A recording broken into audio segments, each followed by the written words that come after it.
Hey there, welcome back to Pacer Talks about bullying. I'm Bailey, we're glad you're here.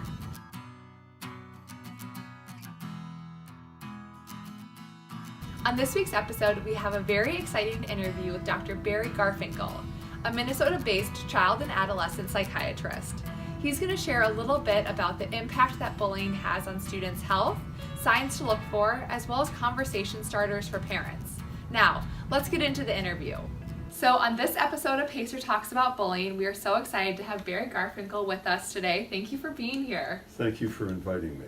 So my first question for you in this video is a little bit about the science about bullying. So as we know, a majority of kids don't report bullying to an adult. Exactly. So what are some signs that parents can look for that their child might be experiencing bullying? Well, I think the chief thing that we want parents to be alerted to is be suspicious if the child is coming home unhappy or coming home early or looking different. I'm not as energized by going to school or being involved in the math club or in the soccer team. They're trying to avoid the pattern that existed before. And the reasons for not participating as they did previously is because of some vague complaints. My stomach hurts, my head hurts, I'm not well. So many children who are being bullied are feeling that my parents won't understand or they'll be disappointed in me, and therefore I have to have a physical reason not to be at school. Right, so really just looking for those changes in behavior of things that they're normally doing. That's right, the pattern that existed up to this point. And so you talked a little bit kind of about the physical effects of physical bullying, but what about some of those mental effects that bullying can have? Well, the chief mental thing that we look for is isolation. I feel alone. I feel I can't talk to my parents about it, can't talk to my peers, or maybe one peer will understand. Right. Because he or she may have been bullied. But I really think it's this, I'm alone dealing with this. And I feel that young people feel that all the attachment, all the relationships that they established along the way are now affected and in fact severed. So no one could understand what I'm going through, is what I hear all the time. Right. So as we talked about a little bit, bullying is a really hard thing for kids to talk about, and it takes time. So what suggestions would you have for parents about how to start that conversation? Well, keep in mind that no child wants to reveal to their parent that they had a terrible day at school.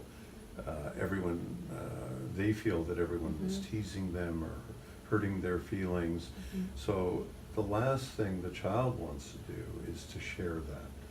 They want to make sense of it the best they can on their own. And the parent sees that the child is different than the child who went to school that day. And the parent is trying to say, what's going to explain this difference? We want all parents to be aware that bullying occurs. It could happen in any grade to even the most talented, gifted child. Be suspicious that it could have occurred. And don't jump right into it. In fact, the younger children need more indirect ways to start talking. Right. Sometimes a child will bring it up while being chauffeured or taxied to their next activity by a parent, or knowing where there's only 2 more minutes before they have to all head off to church or another activity. And that's, children just drop a hint of it, like a huge bomb, and then knowing there's so little time left, the parent will have to follow up on it. And it's the follow-up when there's far more time to really tease it apart, where the child will feel unburdened. Right. So the paradox is children, half of the child wants to keep it and keep it secret. Mm-hmm. And the other half, they know they'll feel better if they unburden themselves. Right. And it's the parent who is going to persist, not forget about it, Mm-hmm. and revisit it. You know, that you mentioned you had a rough day at recess a couple weeks ago. Do we have time to talk about it now?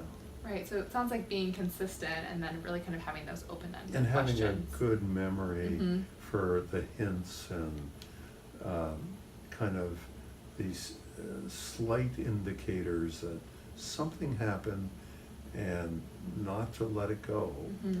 but wait until you have a really good chunk of time to talk about it. Right, I think that's awesome advice. So as we wrap up this video, is there anything else you want to share with our audience as a final takeaway?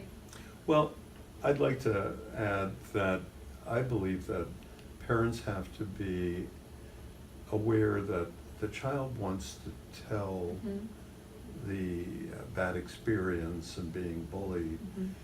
but they are not sure because their trust is being affected, even Right. their trust for their parents, Mm-hmm.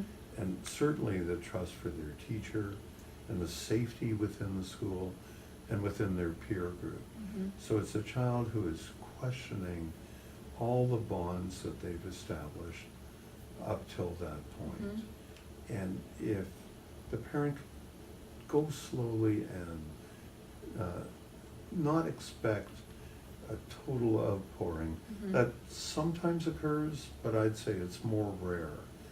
Right. But if you're patient and if you take your time, you'll hear it all. Right. And be ready to hear it all. Right, and I think that's great of really recognizing the kind of the impact that bullying has on the trust and how that then impacts the conversation. That's And right. such a great connection to make to wrap up this video. And that wraps up this week's episode of Pacer Talks About Bullying. Thanks again so much to Dr. Barry Garfinkel for being part of this interview. We'll see you right back here next week, and remember, together we can create a world without bullying. See ya!